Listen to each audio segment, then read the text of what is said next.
இந்த நாளிலும் இந்த நிகழ்ச்சியை பார்த்து கொண்டு இருக்கிற எனக்கு அன்பானவர்களே, இயேசு கிறிஸ்துவின் நாமத்தினாலே உங்களை நான் வாழ்த்துகிறேன். வேதாகமத்தில் குறிப்பிடப்பட்டுள்ள ஒரு சம்பவத்தை நாம் சற்று தியானிக்கலாம். இயேசு கிறிஸ்து ஒரு முறை எரிகோவிற்கு அவர் நடந்து போய் கொண்டிருக்கிறார்.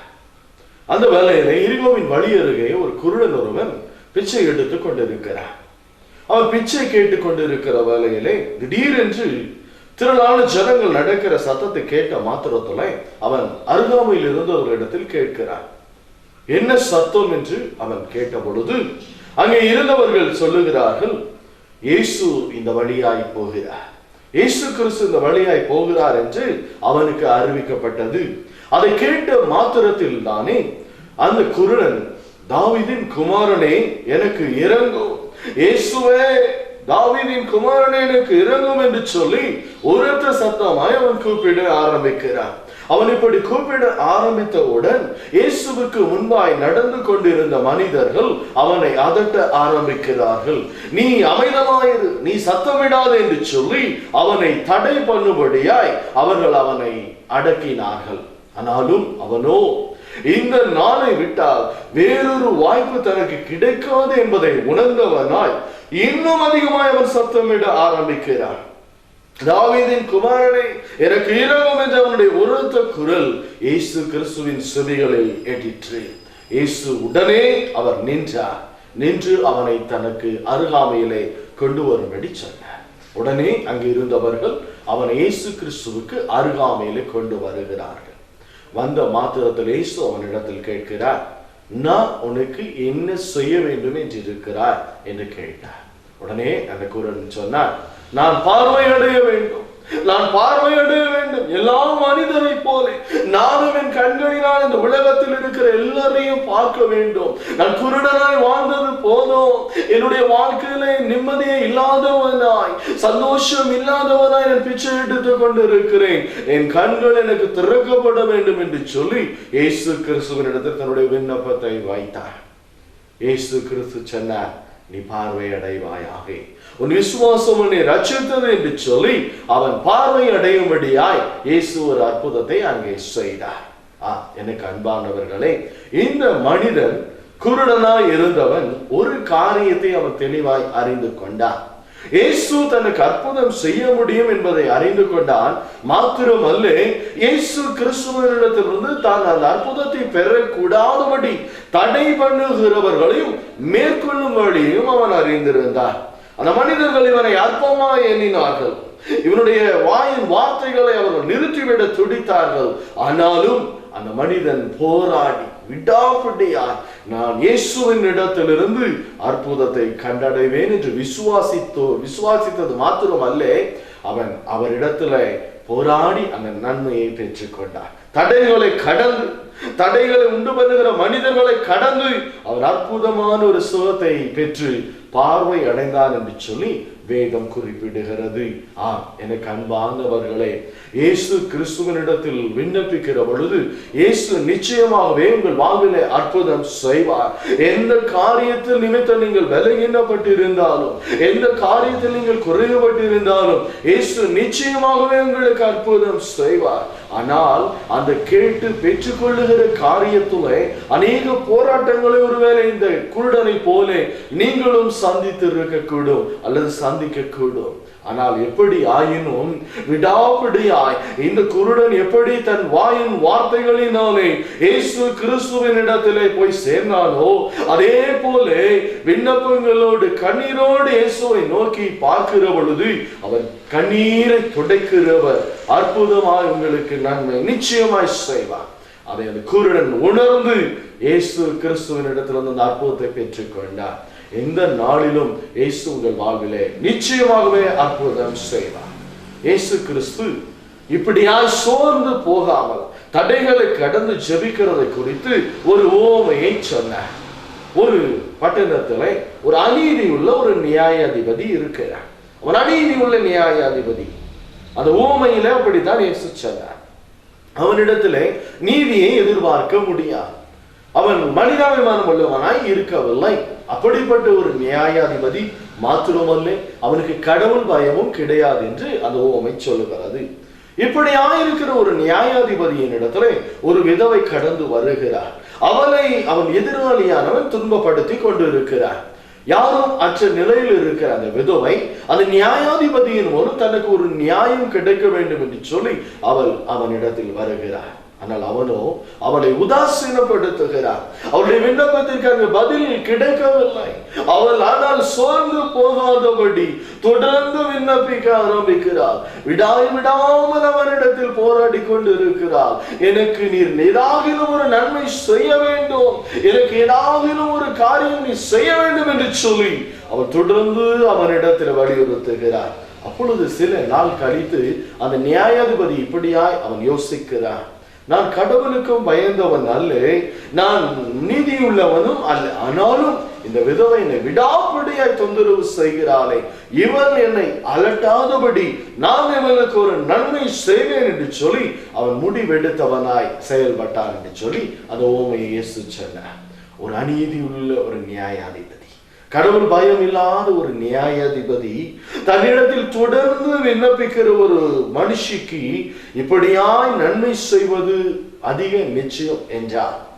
அன்பு உள்ள கொண்ட இருதயம் கொண்ட இயேசு கிறிஸ்து தன்னையே பலியாய் தன்னுடைய சதைகளை கிழிக்க ஒப்பு கொடுத்த இயேசு கிறிஸ்து சிலுவையில தன்னுடைய முழு ரத்தத்தையும் கடைசி சொட்டு ரத்தத்தையும் சிந்தின இயேசு கிறிஸ்து மனிதருடைய பாவங்களை மன்னிக்கும்படியாய் எல்லா பாடுகளையும் ஏற்றுக்கொண்டவர். அவர் எவ்வளவு அன்புள்ள தெய்வம். அவரிடத்தில் கேட்கிறவர்களை அவர் ஒருபோதும் புறம்பே தள்ளவே மாட்டார், ஒரு நாளும் உதாசீனப்படுத்த மாட்டார். அவர் அன்புள்ள தெய்வம், அவர் இரக்கமுள்ளவர், அவர் மனதிருக்கமுடைய கர்த்தர். இயேசு கிறிஸ்துவின் இடத்துல தேடி வருகிற ஒருவரையும் அவர் புறம்பே தள்ளுவதே இல்லை. அந்த பாரமுள்ள இருதயத்தை அவர் கனிவோடு கூட விசாரிக்கிறவராய் இருக்கிறார். எப்படி அந்த குருடனை அவர் விசாரித்தாரோ, எப்படி அந்த குருடனுடைய வாழ்க்கை தலைகீழாய் மாற்றி போட்டாரோ, அதே போல தன்னை நோக்கி கூப்பிடுகிற ஒவ்வொருவருடைய வாழ்விலும் அவர் அற்புதம் செய்கிறவராய் இருக்கிறார். அவர் நன்மை செய்கிறவராய் இருக்கிறார். சோர்ந்து போகாமல் விசுவாசத்தோடு கூட அவரிடத்தில் கேட்பீர்களானால் இயேசு நிச்சயமாகவே உங்கள் வாழ்வில் அற்புதம் செய்வார் என்பதிலே சந்தேகமே இல்லை. சூழ்நிலைகள் ஒருவேளை சாதகமா இல்லாமல் இருக்கலாம்.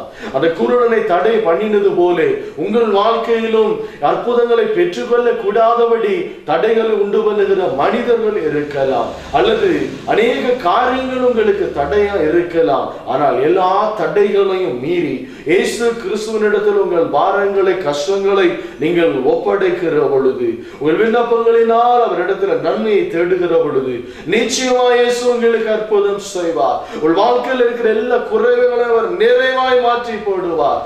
எல்லா போராட்டங்களும் நீங்கி போகும் என்பதில் எந்த விதமான சந்தேகமும் இல்லை. எனக்கு அன்பானவர்களே, இதை கேட்டுக்கொண்டு இருக்கிற நீங்கள் ஒருவேளை அன்றைக்கு இயேசு நடந்து போன பாதையில அந்த குருடன் இருந்தது போல இந்த நாளிலும் இயேசு உங்கள் வாழ்க்கையில அற்புதம் செய்யும்படியாய் தான் இந்த வார்த்தைகளோடு கூட உங்களோடு இடைப்பட்டு கொண்டு இருக்கிறார். இந்த வார்த்தைகள் மூலம் உங்களோடு இடைப்பட்டு கொண்டு இருக்கிறார். அன்றைக்கு அந்த குருடனுக்கு ஒரு வாய்ப்பு உண்டானது. அவன் இயேசு கிறிஸ்துவை தேடி போக முடியாதவனாய் இருந்தார். ஆனால் இயேசு அவன் இருந்த வழிகளை நடந்து வந்தது அவனுக்கு ஒரு வாய்ப்பாய் அமைந்தது. இன்றைக்கு இந்த வார்த்தைகளை கேட்டு கொண்டிருக்கிற உங்கள் வாழ்விலே இயேசு அருகாமையில வந்து அவர் அற்புதம் செய்ய வல்லவராய் இருக்கிறார். அவரை நோக்கி நீங்கள் கூப்பிடுகிற பொழுது, அவரிடத்தில் உங்கள் கவலைகளை, கண்ணீரை, பிரச்சனையை நீங்கள் அறிவிக்கிற பொழுது அவர் நிச்சயமாக உங்களுக்கு அற்புதம் செய்வார். நிச்சயமாக அவருடைய வல்லமைகளை விடுதலையாக்கும் என்பதில் சந்தேகமாக இல்லை. ஒரு முறை அனாதை விடுதி நடத்தி கொண்டிருந்து ஒரு அன்பு சகோதரன் ஒருவன் தன் வாழ்வில் நடந்த ஒரு காரியத்தை இப்படியாய் அவர் சாட்சியாய் எழுதினார். அவரை நம்பி சில குழந்தைகள் அவருடைய அனாதை விடுதியில இருந்தார்கள். ஒரு முறை அவரிடத்துல எந்த விதமான பணமும் இல்லாத ஒரு நெருக்கமான சூழலில் அவர் காணப்படுகிறார். அந்த பிள்ளைகளுக்கு அடுத்த வேளை உணவு கொடுக்கிறதற்கும் அவருடைய கையில பணம் இல்லாத ஒரு சூழல். ஒரே ஒரு காரியம் தான் செய்தார். இந்த சூழ்நிலையில அந்த பிள்ளைங்க, சின்ன பிள்ளைகள், அவர்களுக்கு நான் எப்படியாக உணவு கொடுக்க வேண்டுமே, அந்த பிள்ளைகளுக்கு ஒரு நன்மையை நான் செய்ய வேண்டுமே என்று சொல்லி அவர் தன் முழங்காலை முடக்கி இயேசு கிறிஸ்துவை நோக்கி மன்றாட ஆரம்பித்தார். எப்படி அந்த குருடன் அவரை நோக்கி கதறினானோ அதே போல இவரும் கேட்க ஆரம்பித்தார். இயேசுவே, இந்த பிள்ளைகளை கண்ணோக்கி பாரும். இந்த பிள்ளைகளுக்கு இன்றைக்கு ஒரு வேளை உணவிற்கு வழி இல்லையே, அடுத்த வேளை உணவிற்கு நான் என்ன செய்வேன், என்னிடத்தில் பணம் இல்லை என்பதாய் அவர் ஜெபிக்க ஆரம்பித்தார். நடந்தது என்ன? அந்த குழந்தைகளுக்கு உணவு தேடி ஓடி வந்தது. அந்த உணவை கொண்டு வருகிறதுக்கு கர்த்தர் ஆட்களை அனுப்பினார். அருகாமையிலே ஒரு நிகழ்ச்சியில் இருந்து ஒரு குடும்பத்தார் தேடி ஓடி வந்தாங்க. எங்களிடத்தில் உணவு உண்டு, அதை நாங்கள் இப்படியாய் யாருக்கு கொடுப்பது என்று விசாரித்த போது இங்கே ஒரு அனாதை விடுதி உண்டு என்று சொன்னார்கள். இந்த ஆறுங்கள் இந்த உணவு என்று சொல்லி அவர் எதிர்பார்த்ததற்கும் மேலாய் அந்த பிள்ளைகளுக்கான உணவை கொண்டு வந்து கொடுத்தார்கள். அவர்கள் கடந்து போக முன்னே இன்னொருவர் வந்தார் வேகமாய். ஐயா, என்னுடைய வாகனம் உங்கள் விடுதிக்கு முன்பதாய் பழுதாகிவிட்டது. அது பால் கொண்டு போகிற அந்த வாகனம், இந்த வாகனம் இப்பொழுது பழுதாகிவிட்டபடியா இதை சரி செய்கிறவர் இதில் இருக்கிற இந்த பாரத்தை குறைத்தால் தான் இதை சரி பண்ண முடியும், இதை எடுத்துக்கொண்டு போக முடியும் என்று சொல்லுகிறார். ஆனபடியினாலே நாங்கள் இதில் இருக்கிற இந்த பாலை எல்லாம் உங்கள் விடுதிக்கு கொடுத்து விடும்படியாய் நாங்கள் ஆயத்தமாக இருக்கிறோம், வந்து அதை பெற்றுக்கொள்ளுங்கள் என்று சொன்னாராம். எனக்கு அன்பானவர்களே, உங்கள் வாழ்விலே எந்த காரியத்துல நீங்கள் குறைவுபட்டிருந்தாலும், ஒருவேளை நீங்கள் எதிர்பார்க்கிற ஆசீர்வாதத்திலே தடைகள் இருந்தாலும், கர்த்தர் இந்த நாளில் தானே அவரை நோக்கி நீங்கள் கேட்கிற பொழுது உங்கள் வாழ்வில் எல்லா தடைகளையும் உடைப்பார், எல்லா போராட்டங்களும் நீங்கி போகும் என்பதில் சந்தேகமே இல்லை. இயேசு கிறிஸ்துவை நோக்கி நீங்கள் கேட்கிற விண்ணப்பத்திற்கு நிச்சயமா இயேசு பதில் அளிப்பார். நீங்கள் விசுவாசம் உள்ளவர்களாய் நம்பிக்கையோடு கூட நீங்கள் கேட்கிற காரியங்களிலே நிச்சயமாய் நன்மை உண்டாயிருக்கும். யாக்கோபு என்ற புஸ்தகம் வேதத்திலே ஒன்று, அதிலே 1ஆம் அதிகாரத்துல 4-5 வசனங்கள் இப்படியா சொல்லுகிறது. நீங்கள் ஒன்றிலும் குறைவுள்ளவர்களாய் இராமல் பூரணராயும் நிறைவுள்ளவர்களாயும் இருக்கும்படி பொறுமையானது பூரண கிரியை செய்ய கடவது. உங்களில் ஒருவன் ஞானத்தில் குறை உள்ளவனாய் இருந்தால் யாவருக்கும் சம்பூர்ணமாய் கொடுக்கிறவரும் ஒருவரையும் கடிந்து கொள்ளாதவருமாகிய தேவனிடத்தில் கேட்க கடவன், அப்பொழுது அவனுக்கு கொடுக்கப்படும். எனக்கு அன்பானவர்களே, இந்த நிகழ்ச்சியை பார்த்து கொண்டு இருக்கிற உங்கள் பிள்ளைகள் ஒருவேளை தேர்வுக்கு அவர்கள் ஆயத்தமாகி கொண்டிருக்கலாம். ஒருவேளை இதை பார்த்து கொண்டிருக்கிற வாலிப தம்பி தங்கச்சி, நீ ஒருவேளை கலங்கி இருக்கலாம். நான் எவ்வளவுதான் பிரயாசப்பட்டு படித்தாலும் என்னால் படிப்பிலே அதிக மதிப்பெண் பெற முடியவில்லையே, எனக்கு ஏதோ ஒரு காரியம் தடையா இருக்கிறது, என்னால் ஜெயம் எடுக்க முடியவில்லை என்று சொல்லி ஒருவேளை நீ கலங்கி கொண்டு இருப்பாயானால் இயேசு கிறிஸ்துவனிடத்தில் நீ கேட்டுப்பார். அவரை நோக்கி நீ கூப்பிட ஆரம்பி. இயேசுவே, எனக்கு அறிவை தாரும், இயேசுவே எனக்கு தெளிந்த சிந்தனையை தாரும், நினைவாற்றலை தாரும் என்று நீங்கள் கேட்க ஆரம்பிக்கிற பொழுது இயேசு நிச்சயமாக உங்களுக்கு அற்புதம் செய்வார். இந்த ஆண்டின் தேர்வில் அதிக மதிப்பெண்ணோடு கூட வெற்றி பெறுகிறதற்கு ஒரு கர்த்தர் ஒரு அற்புதமான ஒரு வழியை உங்களுக்கு திறந்து கொடுப்பார். இயேசு கிறிஸ்துவனிடத்தில் வருகிற ஒருவனையும் அவர் புறமே தள்ளுகிறதில்லை. இயேசு கிறிஸ்துவை நோக்கி கூப்பிடுகிற ஒவ்வொருவருக்கும் அவர் அற்புதம் செய்கிறவராய் இருக்கிறார். அவர் இன்றைக்கும் ஜீவிக்கிற ஜீவனுள்ள தேவனாய் இருக்கிறார். இயேசு கிறிஸ்துவை நோக்கி நீங்கள் கூப்பிட்டு பாருங்கள். அவரிடத்தில் உங்கள் கஷ்டத்தை சொல்ல ஆரம்பியுங்கள். உங்களுடைய பிரச்சனை எதுவாயினும் அது மாறி போகிறதை நீங்கள் உணர முடியும். விசேஷமாய் படிக்கிற பிள்ளைகள் உங்கள் பாரமான காரியங்களை கர்த்தரிடத்தில் நீங்கள் சொல்ல ஆரம்பியுங்கள். இயேசு கிறிஸ்துவினிடத்தில் உங்கள் பிரச்சனைகளை சொல்ல ஆரம்பியுங்கள். இயேசு நிச்சயமாகவே உங்களுக்கு உதவி செய்வார். புரியாத பாடங்களை உங்களுக்கு புரியும்படியாக உதவி செய்வார். நினைவிலே எனக்கு நிற்கவில்லையே, என்னால் இதை மனப்பாடம் செய்ய முடியவில்லை என்று கலங்கி கொண்டு இருக்கிறீர்களா? இந்த நாளில் இயேசு உங்களை விசேஷமாக ஆசீர்வதிக்க போகிறார். இயேசு கிறிஸ்துவை நோக்கி நீங்கள் கூப்பிட ஆரம்பியுங்கள். எனக்கு ஒரு நன்மை செய்யும் ஆண்டவரே என்று கேளுங்கள். இயேசு நிச்சயமாக உங்களுக்கு அற்புதம் செய்வார். உங்களுடைய தேர்வின் காரியங்களிலே அவர் ஜெயத்தை தந்து உங்களை உயர்த்துவார் என்பதிலே சந்தேகமே இல்லை. அன்பான பெற்றோரை, உங்கள் பிள்ளைகளை குறித்த உங்கள் கவலைகளை நீங்கள் ஒதுக்கி தள்ளுங்கள். இயேசு நிச்சயமாக உங்களுக்கு அற்புதம் செய்வார். ஒரு பிள்ளைகளை அவர் உயர்த்துவார். ஒரு பிள்ளைகளை அவர் கனப்படுத்துவார். நிச்சயமாகவே அவர் கனப்படுத்துவார். ஒருவேளை ஒரு பிள்ளைகளுடைய திருமண காரியத்துக்காக நீங்கள் கலங்கி இருக்கிறீர்களோ, எவ்வளவு நாள் என் பிள்ளைக்கு இன்னும் ஒரு திருமண வாழ்க்கை அமையவில்லையே, ஏற்ற ஒரு வாழ்க்கை துணை கிடைக்கவில்லையே என்று சொல்லி நீங்கள் கலங்கி கொண்டு இருக்கிறீர்களா? இன்றைக்கு இயேசு உங்களுக்கு அற்புதம் செய்ய போகிறார். இயேசு கிறிஸ்துவினிடத்தில் நீங்க கேட்க ஆரம்பியுங்கள். இயேசு கிறிஸ்து நிச்சயமாக ஒரு புதிய வாழ்க்கை அவர் கட்டளையிட்டு கொடுப்பார் என்பதில் சந்தேகமே இல்லை. இன்னும் என்ன தேவை இருந்தாலும் சரி, அது குழந்தை பாக்கியமா இருந்தாலும் சரி, அல்லது குடும்பத்தில் இருக்கிற கடன் பாரமானாலும் சரி, பிரிவினையானாலும் சரி, எல்லாவற்றையும் இயேசு மாற்றி போடுவார். இப்பொழுது உங்கள் பாரத்தை நீங்கள் இயேசு கிறிஸ்துவின் பாதத்தில் இறக்கி வையுங்கள். நான் இப்பொழுது உங்களுக்கு ஜெபிக்க போகிறேன். நீங்களும் என்னோடு கூட இணைந்து ஜெபிக்க ஆரம்பியுங்கள். கூடும் எல்லாம் கூடும், ஒரு வார்த்தை சொன்னால் போதும் ஐயா. உம்மால் கூடும் எல்லாம் கூடும், ஒரு வார்த்தை சொன்னால் போதும் ஐயா. ஒரு வார்த்தை சொன்னால் போதும் ஐயா. ஒரு வார்த்தை சொன்னால் போதும். விண்ணப்பத்தை கேட்பவரே, என் கண்ணீரை காண்பவரே, சுகம் தருபவரே, ஸ்தோத்திரம் ஏசையா. என் விண்ணப்பத்தை கேட்பவரே. எனக்கு அன்பானவர்களே, விண்ணப்பத்தை கேட்கிறது, விண்ணப்பத்திற்கு பதில் கொடுக்கிற ஒரு அன்பு தெய்வத்தினிடத்துல இந்த நாளில் நீங்கள் வந்திருக்கிறீர்கள். கர்த்தர் உங்களை தொடும்படியாய் வாஞ்சியோடு இருக்கிறார். அந்த குருடன் அவர் அருகாமையில வந்த மாத்திரத்துல இயேசு ஒரு வார்த்தை கேட்டார். நான் உனக்கு என்ன செய்ய வேண்டும், நான் உனக்கு என்ன செய்ய வேண்டும் என்று இருக்கிறார். உன்னுடைய விருப்பம் என்ன, உன்னுடைய குறைவு என்ன, என்னிடத்தில் நீ சொல். அவர் அறிந்திருந்தாலும் உன் குருடன் என்பதை பார்த்த மாத்திரத்தில் அறிந்து கொள்ள முடியும். இயேசு தம்மை நோக்கி அந்த மனிதன் விண்ணப்பிக்கிறதை அவர் கேட்டு அதற்கு பதில் கொடுக்க அவர் விரும்பினார். அதே போலதான் இந்த நாளிலும் உங்கள் பாரம் எதுவா இருந்தாலும், உங்கள் கவலை எதுவா இருந்தாலும், உங்கள் தேவை எதுவா இருந்தாலும் இயேசு கிறிஸ்துவின் இடத்தில் சொல்லுங்க. அவர் நிச்சயமாக உங்களை ஆசீர்வதிப்பார். உங்களுக்கு நன்மையை செய்ய அவர் வாஞ்சி உள்ளவர். நான் இப்பொழுது ஜெபிக்கிறேன். தாப்பனே, நன்றியோடு கூட ஸ்தோத்திரிக்கிறேன் அப்பா. உங்களுடைய கிருபை இப்பொழுதும் இந்த நிகழ்ச்சியை பார்த்து கொண்டு இருக்கிறேன். ஒவ்வொரு இல்லங்களிலும் இறங்குவதாக, ஒவ்வொரு இல்லங்களிலும் இறங்குவதாக. அவர்கள் குடும்பத்தில் இருக்கிற எல்லா குறைவுகளையும் கர்த்தர் நிறைவாய் மாற்றும்படியா நான் ஜெபிக்கிறேன் ராஜா.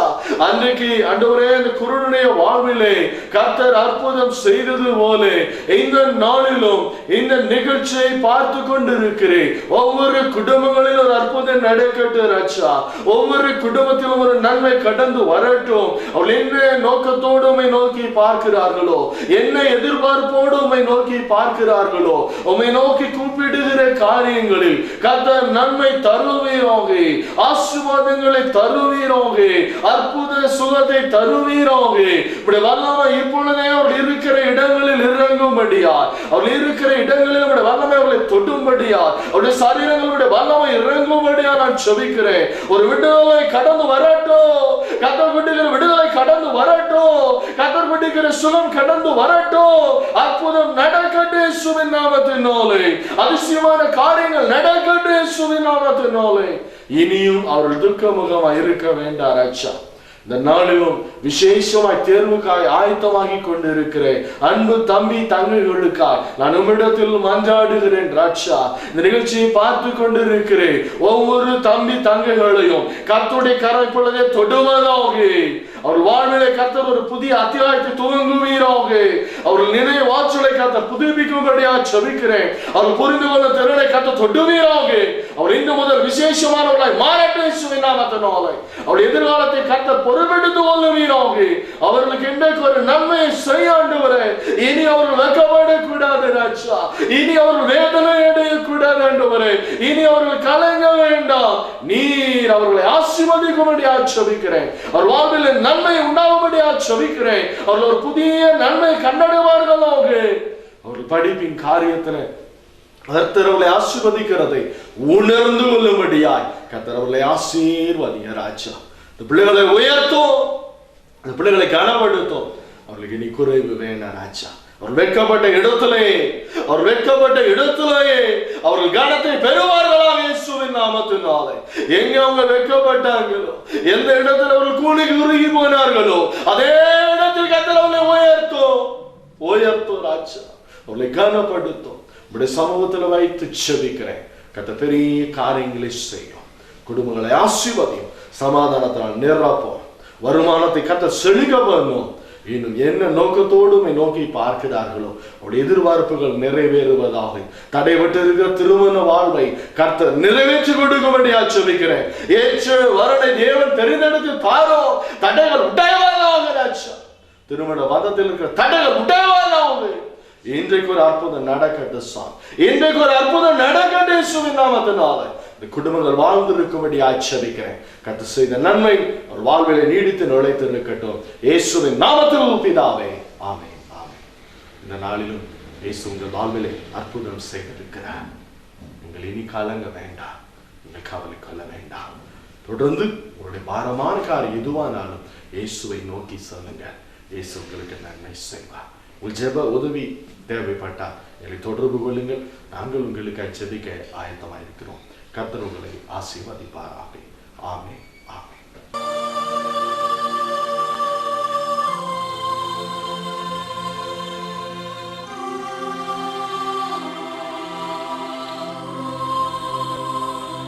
தூய ஆவியே, அன்பின் ஆவியே, துணையாளரே, தேற்றும் தெய்வமே, ஊற்று தண்ணீர்